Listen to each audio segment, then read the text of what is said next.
This is Jeff Erdman, EDS Inc. Shandon, and we have a little project that we're going to do today. We have I'm not even sure what the item's called, but basically what you do is you put a pallet on it, and you can spin that and to wrap it. And instead of having a fella take the wrapping and walk all the way around a pallet to wrap it, this item will lift the pallet up, and then you can spin that to wrap it. Okay. So the problem was the thrust bearing was totally destroyed on it, and we tried to press out a sleeve bearing out of the part, and that sleeve bearing wouldn't come out. So I just thought, well, we'll take and we'll just run it on the lathe, clean it up, make it a little bit bigger, and then we'll go ahead and re-sleeve it to the right size for the shaft. And I've put a bigger thrust bearing in it. So when I sleeve it, I need to sleeve it in such a way that it will cover the washers well, actually not cover, but it'll insert into the washer and into that thrust bearing without touching bottom on the part. So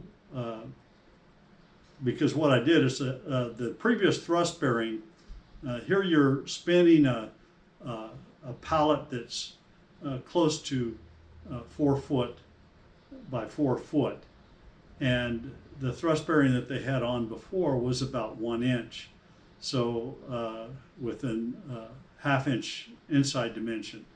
And so what I'm doing is I'm beefing that up to 1.25 inch inside dimension and a 2-inch outside, and that actually allows the bearing to run on the part that sits upon it with more surface area. And so to do that, we have to make a bushing that'll fit down between those and fit over the shaft at the same time. So that's what we're going to be doing. First thing that we're going to do is clean up the part that we couldn't get the sleeve out of, and then re-weld that part back onto the carrier of this unit. So that's what we'll do first. So this is our part here in the jaws of the vise. It's squared on this side. We had to cut it out.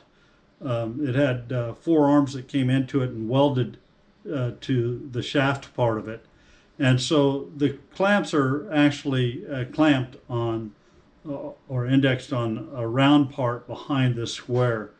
So what we need to do is we need to basically take and bore this out.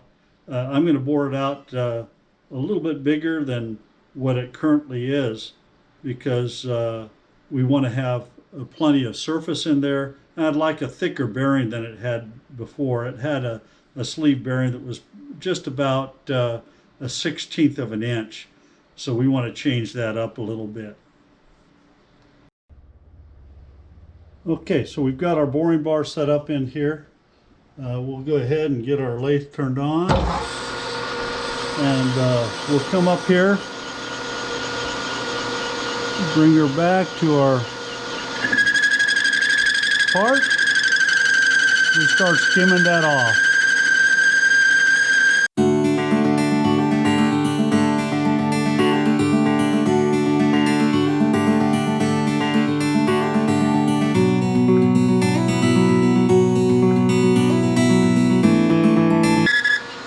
Okay, we're through.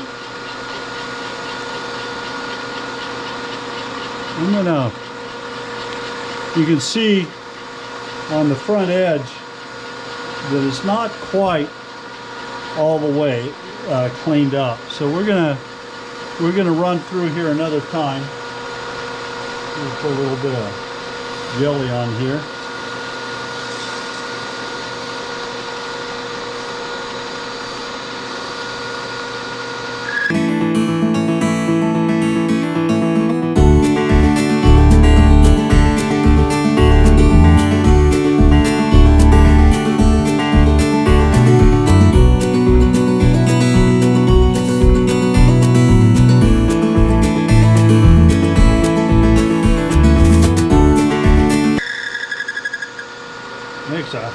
sound.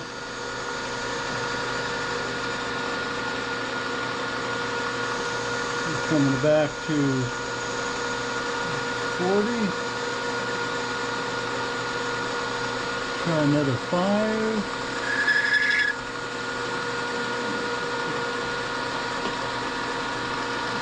Now let's take it again.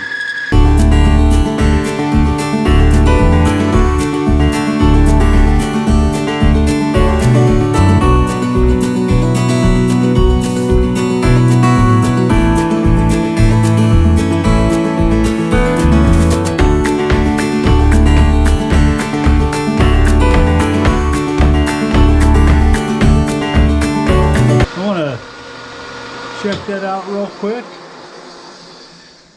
because the outside, actually that's pretty clean all the way through there. What I'm going to do is make this to a nominal dimension. So let me get in there and we'll measure that.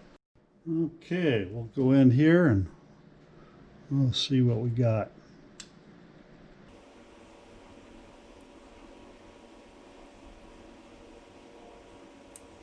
Oops, I didn't lock that in, did I?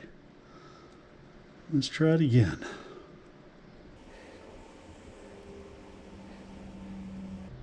Okay.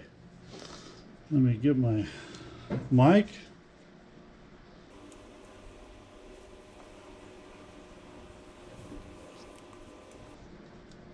Let's see if I can do this without getting in your way.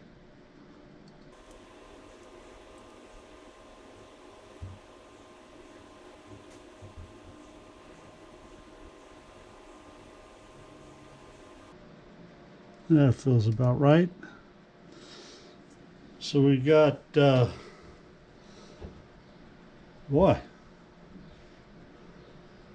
0.9125. 0.9125. I'm almost thinking that I'd like to go ahead and, I've got plenty of material in here. I think I might just go ahead and see what would 15/16. Okay, what I've determined is that I need to take another 25 thousandths off this. So we were at 30, I think. Let's double check that. Let me touch off again. Yeah.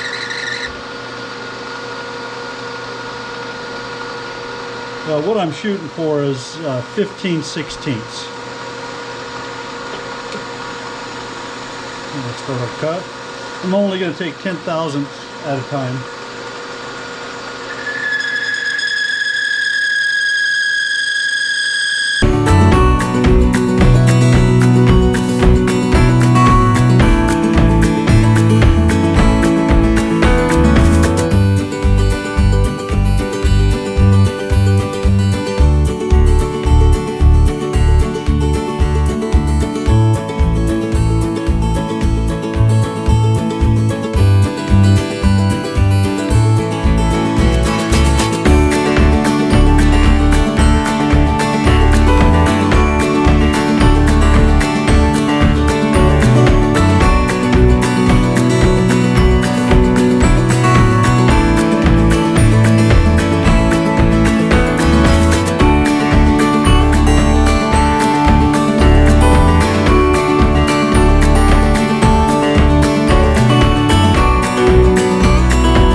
There we go. Go through. Let's see what we come up with. There we go.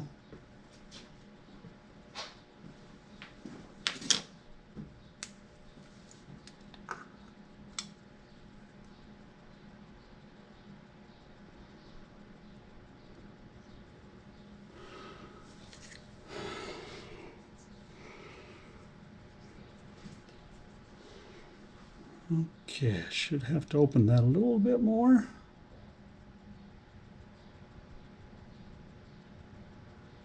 Nine 37, and I'm going to call that.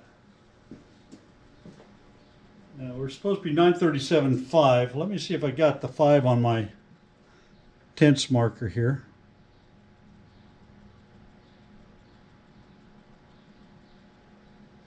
I got 7. So I'd say that's plenty stinking good right there. We'll do good. Okay, and so this is basically 15/16, this hole. Our shaft size is, hang on for a second, 0.56. So I'll have a wall that's a little bit over 3/16 of an inch, or a little bit under that, between this and the shaft size. And I like to have a little bit more bearing than a little bit less. And then what we have to do is make it wider. So on the back side, it'll be wider. It'll be 1 1/4, and that'll be to inset into the washers and the bearing itself. And that dimension is going to be, well, the shaft is 0.89. What is it? Yeah, it's 0.89 inches. So the length of the shaft. So we're going to make it slightly less, split the washer length so that it grabs the bottom washer as well, so it doesn't get slung free. And for this side of the shaft, or the bearing basically. And then the inside dimension is going to be for the shaft that goes through this. It actually comes through from this side and tops out here.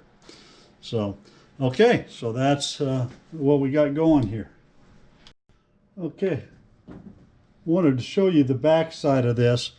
You can see right here that this had been worn quite a bit. And this was where the end of the washer was. Let me grab something to point that out.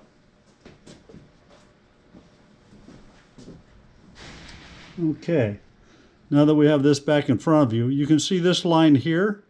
That's the end of the thrust bearing washer. So the thrust bearing barely caught on this. And I have all this surface over here.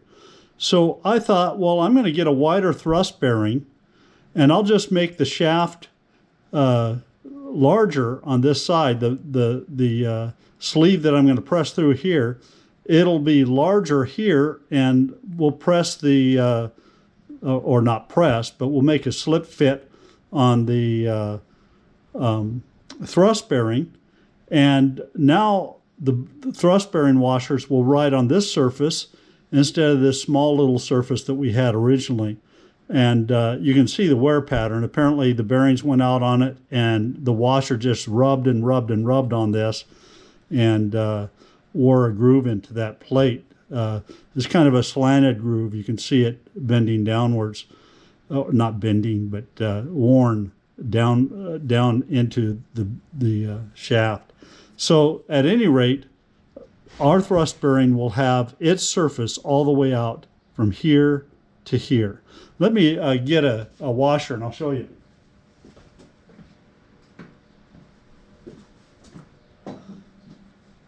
So this is our part, and this is the thrust bearing that we'll use. So you can see that we get much more contact surface and less likelihood of causing a wear pattern like that. And the bearing surface, we've got 2 of these washers. One will ride on this side and one on the opposite side of the bearing. So at any rate, that's what we got going.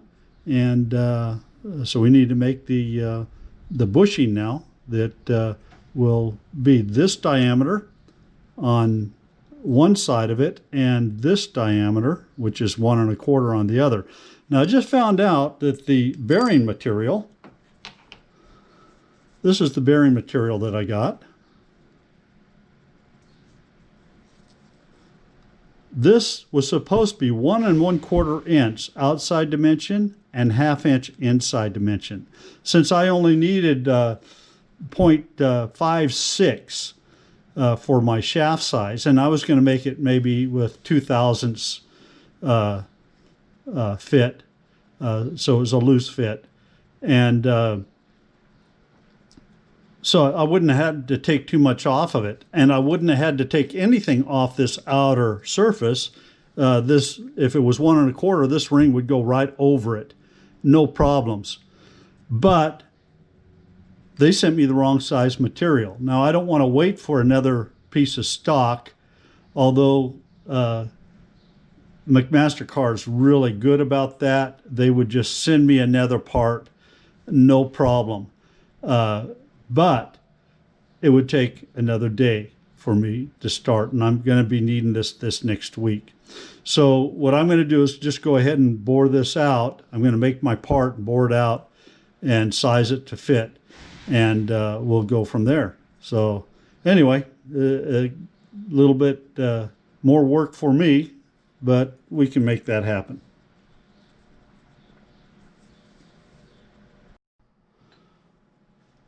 Okay, I found another issue.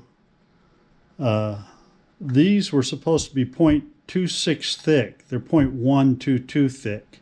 They were just supposed to be a sliver of a washer. I thought they were thick when I looked at them, and I thought, you know, I didn't really give it a whole lot of thought until I started doing my math again, and I looked at it and I measured it and I said, wow, this isn't going to fit. So I have to alter some of my dimensions so that I can use these washers without having to reorder new ones. So I'm going to have to give this some thought, and then I'll get back to you. So hopefully you can see this clearly. This is going to be the bushing that I make out of this bronze. On this end, it'll be 0.939. I'd like about 2/1000. It's going to be a 1.5 thousandths press fit into the other part. This end is I put that down wrong. It's 0.125. So 1 1/4 is what I want that. No, I want it 123. That's right. I wanted a loose fit. So we're going 123 on this, this diameter here. And then the inside diameter is 0.56. Now to the shoulder, it's exactly 3/4 of an inch. And then this lip here is only 0.30. That way, that bottom washer will have freedom. This won't rest on the bottom. It'll rest the washer will just come past it just slightly and allowing a little bit of space, but yet still catch the edge of this so it doesn't go free spinning someplace. And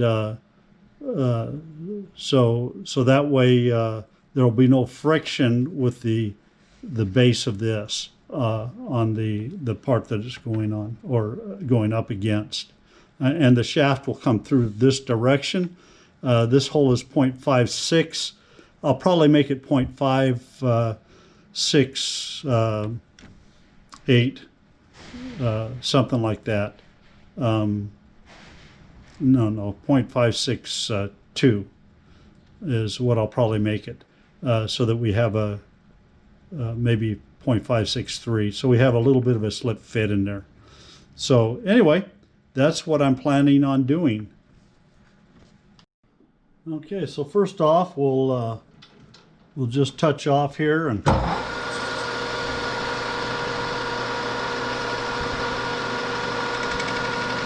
okay, and face this thing.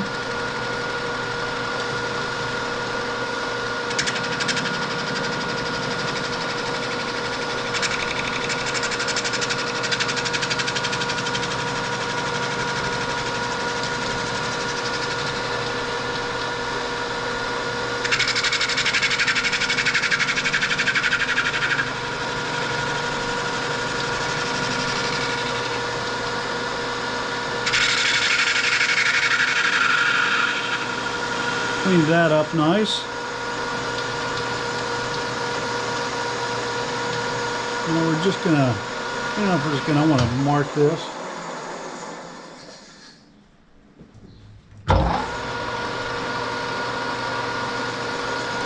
I left you guys hanging, didn't I? I'm just going to scribe this so I know where I'm cutting to. So,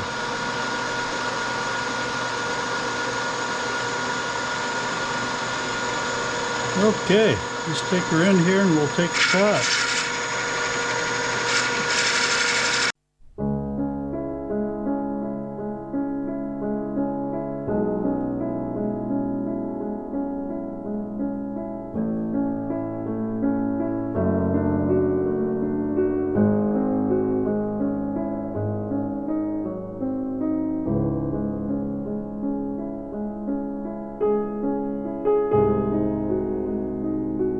I was so busy adjusting camera, I forgot to watch my line here, so I apologize. Let me go double check this, see where I'm at.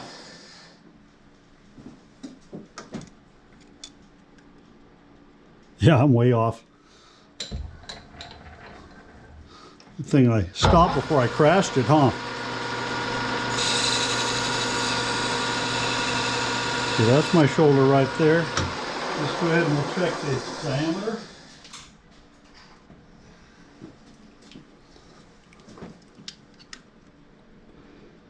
Okay, we've got about 8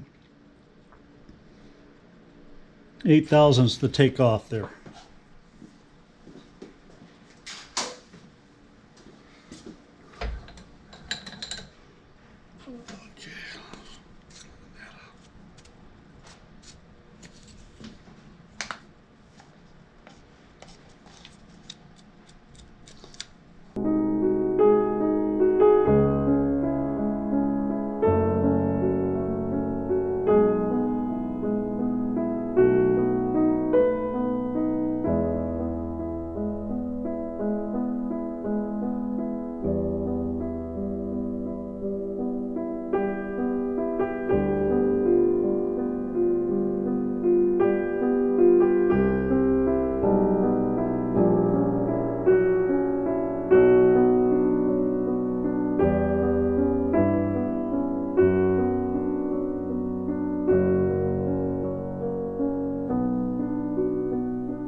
Okay, so we're set to cut to our 3/4 inch mark. I've already scored that, so that's where we're going to stop with our cut.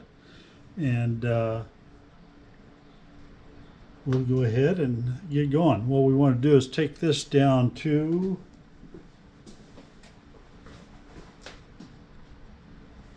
0.939.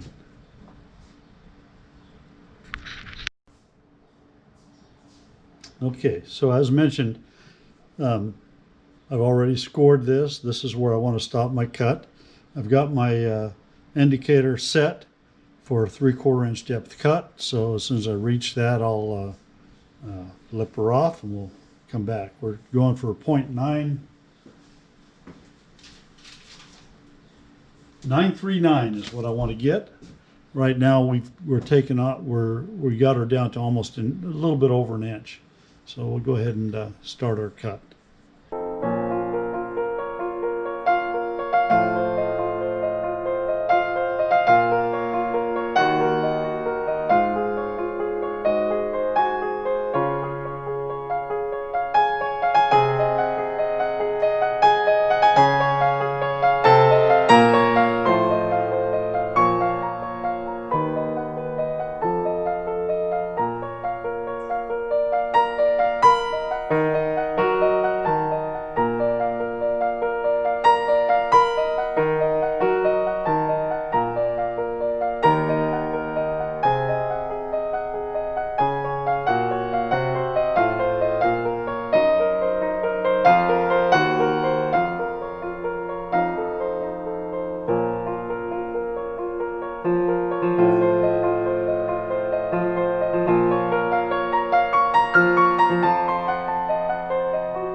Well, we're close enough. We're within 1,000, so we'll let her go at that. Now we're going to go ahead and we're going to drill this thing out. Let's go ahead and take this.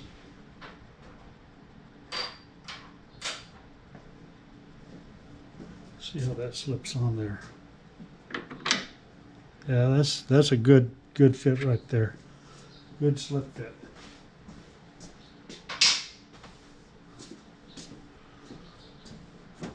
Okay. I'm going to camphor this.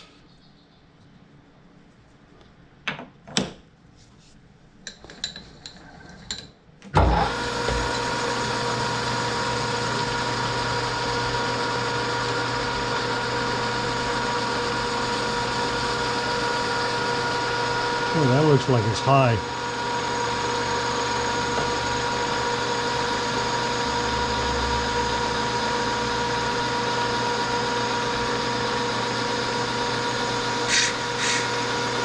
There we go.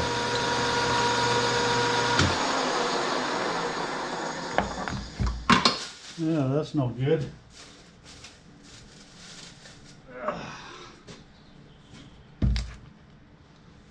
Okay. Okay, I'm going to bore it now. Okay. Got this on our mark.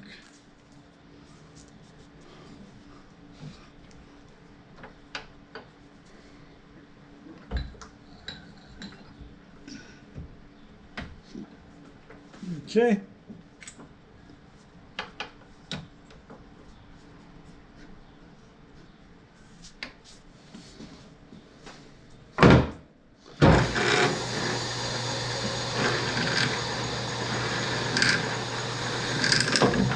Whoa, it's grabbed.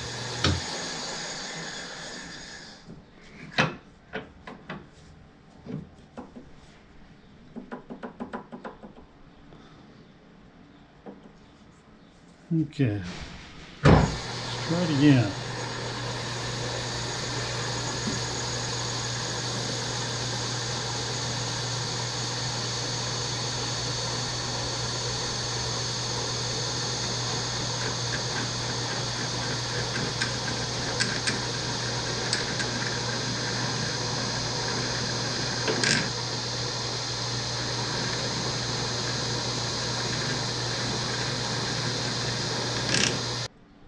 Okay, so we're going to take and attempt to ream this out now.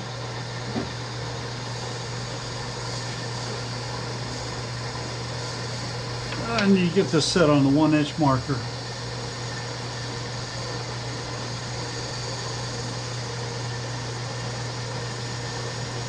There we go.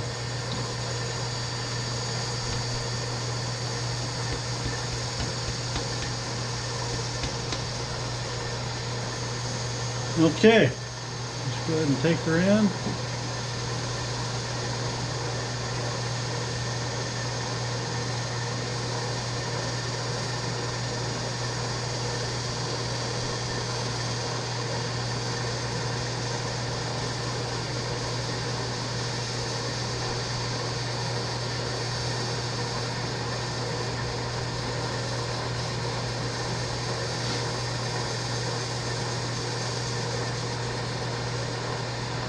I have another reamer if this doesn't do it. Now this is just a tad a bit above a 1/2 inch. We've got another reamer that will take it on up. One more step.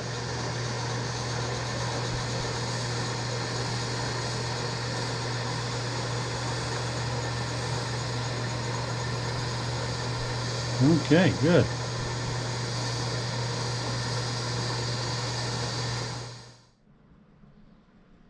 Okay, so now we'll ream it with this next step up.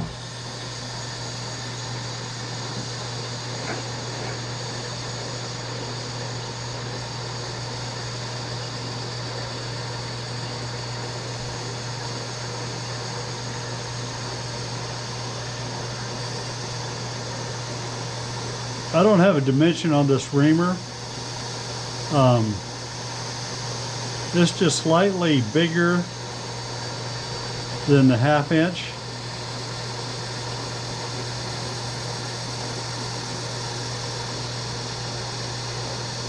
So I figured this might work out for me. This isn't an exact thing, we're just trying to get it close. Should probably, I have some micro boring bars somewhere, but I'm not exactly sure where they are, so I may have to go try to find those and dig them up, and if I don't have a reamer that's of the right size or big enough to get me slipped around that shaft. So we're not looking for a real perfect fit. That's not the type of thing this is, but still it has to fit. We'll go check it again. We were talking about only a few thousandths off here, so let me go back, we'll test it again, and if I can't make it work and I don't have a reamer that's next size up from this, I'll see if I can't find my boring bars.